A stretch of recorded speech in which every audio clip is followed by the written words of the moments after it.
अब पर्यटन नगरी मनाली में भी लोगों को अब बैंकों में लंबी लंबी कतारों में खड़ा होते हुए नहीं देखा जा रहा है। पिछले कल से हालात काफी हद तक सुधर गए हैं। जहां 2 दिन पहले तक सभी बैंकों में लंबी लंबी कतारें लग रही थी, वहां अब कम संख्या में लोग आ रहे हैं। बैंकों में अब काम आसानी से हो रहा है। बैंक अधिकारियों का कहना है कि अब बैंकों में पर्याप्त मात्रा में रुपया आ गया है, जिससे यह किल्लत समाप्त हो जाएगी। उन्होंने कहा कि आने वाले दिनों में स्थिति और सुधर जाएगी। वहीं स्थानीय लोगों के साथ साथ सैलानियों को भी अब पैसे की लेन देन करने में आसानी हो रही है।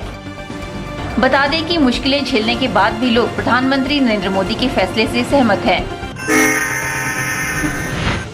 भारतीय रिजर्व बैंक की बैंकिंग लोकपाल योजना 2006 बैंक ग्राहकों को बैंकिंग की सेवाओं से संबंधित शिकायतों के समाधान और उनका संतोषजनक हल ढूंढने के लिए एक मंच प्रदान करती है। बैंकिंग लोकपाल में वाणिज्य बैंक, क्षेत्रीय बैंक और प्राथमिक सरकारी बैंकों के विरुद्ध शिकायत की जा सकती है।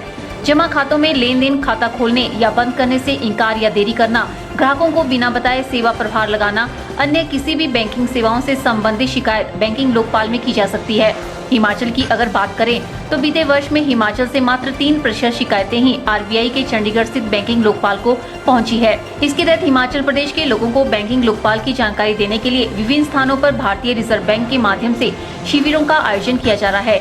इसी कड़ी में वल्लभ कॉलेज मंडी में बैंकिंग लोकपाल शिविर का आयोजन किया गया, जिसमें शिक्षण संस्थान के विद्यार्थियों और अध्यापकों को बैंकिंग लोकपाल के बारे में जानकारी दी गई। जानकारी देने के बाद बैंकिंग लोकपाल से संबंधित प्रश्न भी पूछे गए और सही उत्तर देने वाले को सम्मानित भी किया गया।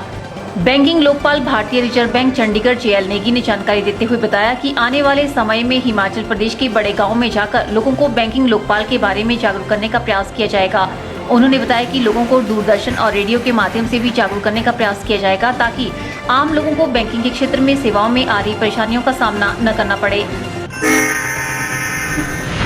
डलहौजी पुलिस ने बनीखेत टोल बैरियर के समीप नाके के दौरान एक स्विफ्ट डिजायर गाड़ी से 500 व 1000 के नोट के 7.5 लाख रुपए बरामद किए। अधिक जानकारी देते हुए एएसआई सतपाल शर्मा ने बताया कि पुलिस दल द्वारा बनीखेत टोल टैक्स बैरियर के पास नाका लगाकर सभी गाड़ियों को चेक किया जा रहा था, जिसमें नाके के दौरान एक स्विफ्ट डिजायर गाड़ी से 500 व 1000 के नोटों के 7.5 लाख रुपए बरामद किए गए। वाहन में 2 व्यक्ति सवार थे। पुलिस ने जब इनसे पकड़ी गई धनराशि के बारे में पूछा तो ये संतोषजनक जवाब नहीं दे पाए, जिस पर पुलिस ने उपरोक्त धनराशि को अपने कब्जे में लेकर आगामी कार्रवाई शुरू कर दी है। गौरतलब है कि इससे पहले भी डलहौजी पुलिस ने बनीखेत टोल टैक्स बैरियर पर 21,64,000 रुपए की ब्लैक मनी को बरामद किया है, जबकि जिला चंबा के ही चुवाड़ी में पुलिस को 8.5 लाख रुपए की ब्लैक मनी बरामद करने में सफलता मिल चुकी है। साइट सर्वे का काम लगभग 1 माह तक चलेगा। सर्वे का काम केंद्र सरकार ने ही एक कंपनी को सौंपा है, जो स्कूलों और डाइटों में जाकर वर्चुअल क्लासरूम की संभावना और अन्य कनेक्टिविटी के बारे में जानकारी जुटाएगी, जिसकी रिपोर्ट कंपनी केंद्र सरकार को सौंपेगी। इसके बाद प्रदेश के स्कूलों और डाइटों को वर्चुअल क्लासरूम स्वीकृत होंगे। प्रदेश के सभी 68 विधानसभा क्षेत्रों में 4 और सोलन, धर्मशाला, मंडी और हमीरपुर डाइट में वर्चुअल क्लासरूम स्थापित करने की प्रपोजल केंद्र सरकार को भेजी है। वर्चुअल क्लासरूम खुलने से अब छात्रों को भी वीडियो कॉन्फ्रेंसिंग के माध्यम से पढ़ाई करने का मौका मिलेगा। इसके अलावा शिक्षक और छात्रों के बीच वीडियो के माध्यम से संवाद भी कर सकेंगे। इस वर्चुअल क्लासरूम में आवश्यक उपकरण, कंप्यूटर, टीवी, प्रोजेक्टर और कैमरे आदि उपलब्ध होंगे। जब किसी स्कूल के छात्रों के साथ वीडियो कॉन्फ्रेंसिंग चल रही होगी तो छात्रों के प्रश्नों के तत्कालिक समाधान के लिए विषय विशेषज्ञ शिक्षक भी उपस्थित होंगे। केंद्र सरकार के डिजिटल इंडिया के तहत देश के ग्रामीण क्षेत्रों के स्कूलों में अध्यापकों की कमी को दूर शिक्षा के माध्यम से दूर करना वर्चुअल क्लासरूम स्थापित करने का मुख्य उद्देश्य है। इसके अलावा अच्छे अध्यापकों का लाभ सभी छात्रों को उपलब्ध करवाना, नई तकनीक के लाभ सभी छात्रों को मुहैया करवाना, कठिन विषयों को तकनीक के माध्यम से सरल करना, ग्रामीण क्षेत्र के छात्रों को प्रतियोगी परीक्षाओं के लिए विशेष शिक्षण उपलब्ध कराकर उन्हें चयनित होने में सहायता करना आदि शामिल है। ब्यूरो रिपोर्ट, के चैनल।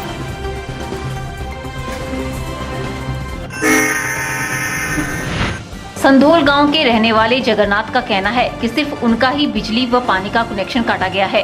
उन्होंने बताया कि वह परिवार में अकेले हैं, उन्होंने शादी भी नहीं की है। उन्होंने बताया कि वह कई मर्तबा प्रशासन, सरकार व कई राजनेताओं से मदद की गुहार लगा चुके हैं, पर किसी ने भी उनकी कोई सुनवाई नहीं की। इसलिए वे आज मीडिया से मिले और अपना दुखड़ा सुनाया।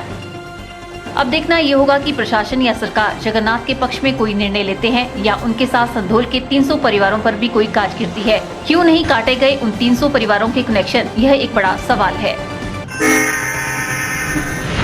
पूर्व प्रधानमंत्री एवं देश की पहली महिला प्रधानमंत्री स्वर्गीय श्रीमती इंदिरा गांधी के जन्म दिवस को एक और जहां प्रशासनिक अधिकारियों ने कौमी एकता दिवस के रूप में मनाकर देश की आजादी और अखंडता को बनाए रखने की कसम खाई, वहीं कांग्रेसी नेताओं ने भी अपनी पार्टी की नेताओं ने स्वर्गीय इंदिरा गांधी की तस्वीर पर फूल मालाएं चढ़ाकर अपने श्रद्धा सुमन अर्पित किए। इस मौके पर कांग्रेसी नेताओं ने स्वर्गीय इंदिरा गांधी द्वारा बताए मार्गों पर चलने का संकल्प लिया और उनके द्वारा किए गए सराहनीय कार्यों को याद किया। याद रहे कि स्वर्गीय इंदिरा गांधी देश की प्रथम महिला प्रधानमंत्री थी और उन्होंने बैंकों का राष्ट्रीयकरण करने के साथ ही कई सराहनीय कार्य किए जिन्हें देश सदैव याद रखेगा। इस अवसर पर पूर्व विधायक कुलदीप पठानिया, कांग्रेस सेवा दल के जिला अध्यक्ष मदन लाल कौंडल, रामचंद्र पठानिया, अनिल, सुनील, कमल पठानिया और अनिल, श्याम व जिला के अन्य कार्यकर्ता भी मौजूद रहे। ये वे मामले हैं जो राज्य सरकार से बाहर काम करते हैं या जो बाहर से आए हैं। 1 से 17 नवंबर तक अस्पताल में 12 मामले आए हैं, जिनमें से 4 मामले पॉजिटिव पाए गए हैं। साथ ही टाइफाइड के मामलों में कमी आई है। हालांकि टाइफाइड के 29 मामलों में 9 मामले पॉजिटिव भी पाए गए हैं। चिकित्सकों ने बताया कि अब बहुत कम मामले हैं जो कि स्क्रब टाइफस के आ रहे हैं। साथ ही ये सारे मामले बाहर के हैं। इनमें जिला का कोई व्यक्ति नहीं है जो कि इसकी चपेट में आया है। हालांकि इसके लिए एहतियात बरतने की आवश्यकता है, तभी इन बीमारियों से छुटकारा मिल सकता है। नवंबर महीने में अब तक स्क्रब टाइफस के 24 मामले आए हैं, जिनमें से 3 मामले पॉजिटिव पाए गए हैं। सभी मामले चंडीगढ़ में काम करने वाले व्यक्तियों के हैं। साथ ही मलेरिया के भी 7 मामलों में 2 पॉजिटिव हैं। अस्पताल प्रशासन का कहना है कि अब स्क्रब टाइफस के मामले में कमी आई है। पहले ये आंकड़ा बहुत ज्यादा था, लेकिन मौसम में बदलाव के कारण अब इन मामलों में कमी आई है। बता दें कि बरसात के मौसम में ये बीमारियां ज्यादा फैलती है, लेकिन अब मौसम में बदलाव के कारण हालांकि इन बीमारियों में कमी आई है, लेकिन अब भी इतने ज्यादा मामले पॉजिटिव आने से बीमारियां थमने का नाम नहीं ले रही है। मानसिक रूप से एक नामी कारोबारी के 19 वर्षीय बेटे ने अपने पिता की लाइसेंस रिवॉल्वर से खुद को गोली मारकर आत्महत्या कर ली। मामला हिमाचल के सोलन जिले के किरपालपुर का है। सूचना मिलते ही पुलिस मौके पर पहुंची और शव को कब्जे में लेकर जांच शुरू कर दी है। पुलिस के मुताबिक दोपहर को ये हादसा हुआ। गुरविंदर अपने कमरे में था। उसने अलमारी से अपने पिता की रिवॉल्वर निकाली और कनपट्टी पर रखकर गोली चला दी। गोली की आवाज सुनते ही उसकी मां कमरे में पहुंची, जहां बेटे को खून से लथपथ दिखा। मां अपने बेटे को इस हालत में देखकर चिल्लाई, जिस कारण आसपास के लोग इकट्ठा हो गए।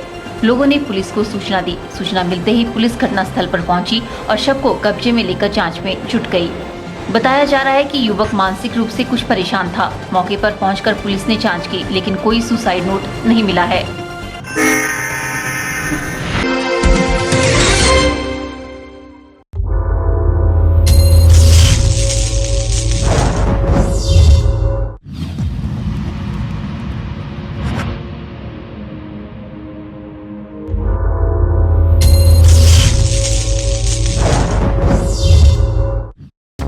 गुप्ता शॉल एम्पोरियम, जहां आप पाएंगे बेहतरीन व उच्च क्वालिटी की शॉल की विस्तृत वैरायटी। यहां pure woollen Kullu shawl, Kashmiri shawl, angora shawl, cashmilon shawl, feather shawl, pashmina shawl के साथ ही शॉल की और भी बहुत सी वैरायटी उपलब्ध है। तो देर न कीजिए और आज ही पहुंचे गुप्ता शॉल एम्पोरियम, सब्जी मंडी के साथ नेर चौक, डिस्ट्रिक्ट मंडी। मोबाइल 9459125400।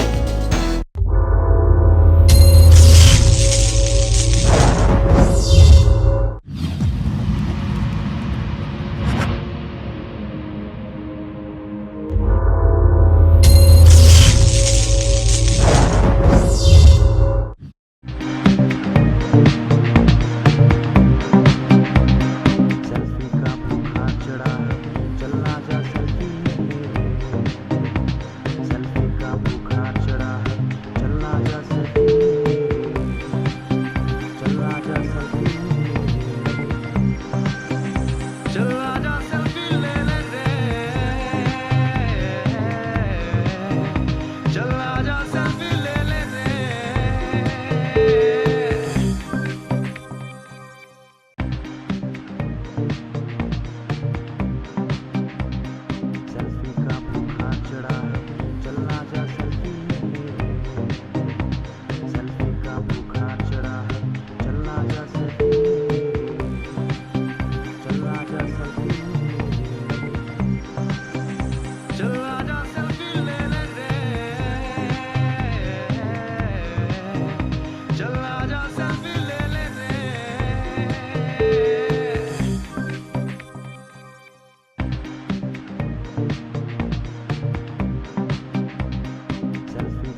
अपनी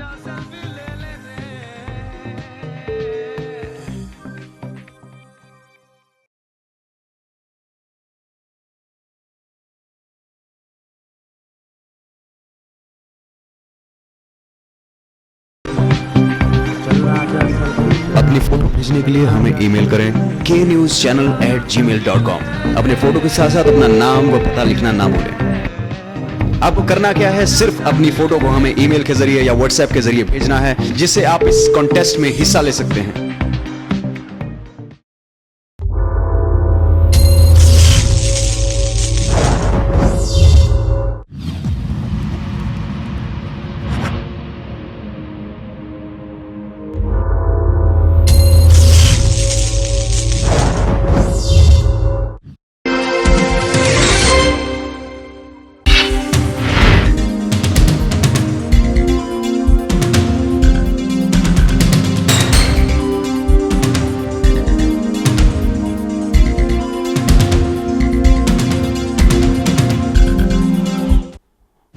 बिंदास बोल। एक तरफ मंडी शहर जो है वो स्वच्छता अभियान के तहत स्वच्छ किया जा रहा है, और जहां तक हमें इस चीज का प्राउड फील होता है कि मंडी जिला और पर्टिकुलर ग्रामीण एरिया जो है उसको हिंदुस्तान के टॉप जो 10 शहर स्वच्छ चुने गए हैं उसमें से भी स्थान मिला है। लेकिन मंडी शहर में मुझे लगता है ये स्वच्छता अभियान कहीं ना कहीं दम तोड़ता नजर आ रहा है। उसके लिए जिसको स्वच्छता अभियान के लिए स्टेक होल्डर बनाया गया है, जिसको हम नगर परिषद बोलेंगे, उस पर पूरी जिम्मेवारी है इस स्वच्छता अभियान को चलाने की। वो लोगों तक तो इसका मैसेज अच्छे से पहुंचाती है कि आप ये करिए, आप ये करिए, लेकिन जब वो उसके किसी काम करने की कोई बारी आती है या उसके उसमें आता है कोई काम उसके आधारभूत में, तो उसमें वो पिछड़ जाते हैं। जिसका कि आपको मिसाल के तौर पे मैं बताना चाहूंगा, चौहट्टा से जो हमारे जिला न्यायालय को, जिला न्यायाधीश कार्यालय को और जिला पुलिस मुख्यालय को जो रास्ता चढ़ता है सीढ़ियों वाला, वहां पे कूड़े का ढेर पिछले 2 महीने से लगा हुआ है। लेकिन उस ढेर की कूड़े की वो वही सड़ना शुरू हो गया हुआ है, लेकिन उसकी कोई सुध लेने वाला आज तक भी नहीं है। अब ये आ गया, ये किसके उसमें आया, प्रोगेटिव में ये आया म्यूनिसिपल कमेटी के। तो म्यूनिसिपल कमेटी के लिए तो फिर वही बात होगी भी दूसरों को आप ज्ञान देते हो, लेकिन आपका खुद का जो है वो पिछड़ रहे हो आप उस काम को करने के लिए। तो मुझे किसी जो वहां पे रोज राहगीर गुजरने वाले हैं, जो डेली वहां से क्रॉस करते हैं, उनमें से एक आदमी ने तो बहुत अच्छा एग्जाम्पल बताया मेरे को। भाई 2-1 महीने से ये कूड़ा पड़ा हुआ है। इसका आपको एग्जाम्पल ये बताऊंगा कि कुत्ते के बच्चे वहां पैदा हुए, एक कुतिया ने वहां पे बच्चे दिए और उसने उनको वहीं पे पाला, वहीं उन्होंने आश्रय लिया उस कूड़े के बीच में स्थान बना के, और वहीं पे बड़े हुए, और 2 महीने के बाद वो उनको वहां से ले भी गई। तो आप देखिए भी इससे बड़ा एग्जाम्पल आपको क्या मिलेगा। और इनकी जो है वो कार्यशैली जो है उस पर प्रश्न चिन्ह लगता है। और ये जो दावे हैं डीसी साहब द्वारा जो स्वच्छता अभियान में इतना ज्यादा अपने आप को उन्होंने इन्वॉल्व किया हुआ है, और उनकी इच्छा है कि जो है मंडी में एक स्वच्छता अभियान चला के मंडी को स्वच्छ शहर बनाया जाए, तो वो जो दावे हैं उनकी भी पोल खुलती हुई कहीं ना कहीं नजर आ रही है। तो मेरा आग्रह रहेगा नगर परिषद से कि कृपया जो है वो स्वच्छता अभियान के बारे में दूसरों को जागरूक करने के साथ साथ खुद भी इसमें जो है वो जागरूकता निभाएं, ताकि हम इस मंडी शहर को भी जो है वो देश के जो है 10 स्वच्छ शहरों में कहीं ना कहीं स्थान दिला सके। बोल बिंदास बोल। मैं MR भारद्वाज, SSP प्रशिक्षित बेरोजगार गुरिल्ला संगठन। हमारा जो आज रैली चल रहा था, उस रैली में हमने माननीय जिलाधीश महोदय मंडी के माध्यम से मांग पत्र माननीय प्रधानमंत्री को भेजा। इसमें हमने 2008 से लंबित मामलों के बारे में माननीय प्रधानमंत्री से रिक्वेस्ट मामले को उठाया है, और माननीय प्रधानमंत्री से हमने इस चीज़ को भी उठाया है कि 2008 में जो उच्च न्यायालय द्वारा जो फैसला निकला था उसमें भारत सरकार को डायरेक्शन दिया गया था। भारत सरकार ने 2008 से लेकर के इस मामले को लंबित रखा। 2011 में पॉलिसी बना, लेकिन पॉलिसी को जो है तो आज तक लागू नहीं किया गया। वो पॉलिसी जो है तो ठंडे बस्ते में पड़ा है। आज माननीय प्रधानमंत्री महोदय से हमने आग्रह एक और किया है कि वेरिफिकेशन तो हमारा हो गया 2015 में, लेकिन 1 वर्ष हो गया, लेकिन वेरिफिकेशन के बाद जो है तो 1 साल होने को है, लेकिन भारत सरकार इसमें कोई रुचि नहीं दिखा रही है। बोल बिंदास बोल। के अध्यक्ष MR भारद्वाज से मैं आग्रह करता हूं कि उन्होंने हमारे मामले को गृह मंत्री भारत सरकार के द्वारा तथा अपने उच्च न्यायालय के अधिकार के लिए भी उन्होंने काफ़ी कोशिश की, लेकिन सरकार कोई कदम नहीं उठा रही है। और मैं सरकार से अनुरोध करता हूं कि हमारे मामले को जल्दी से जल्दी जो है सुलभ किया जाए तथा अनुरोध किया जाए कि हमारा मामला सरकार सुप्रीम कोर्ट के अधीन पड़ा हुआ है, उसको जल्दी से जल्दी हल किया जाए तथा और सरकार डिपार्टमेंट से भी मैं अनुरोध करता हूं कि वो हमारी कोई भी मांग पत्र भेजते हैं तो उसको अमल करें और गुरुकुलों के हक के लिए सहानुभूति करें। बोल बिंदास बोल।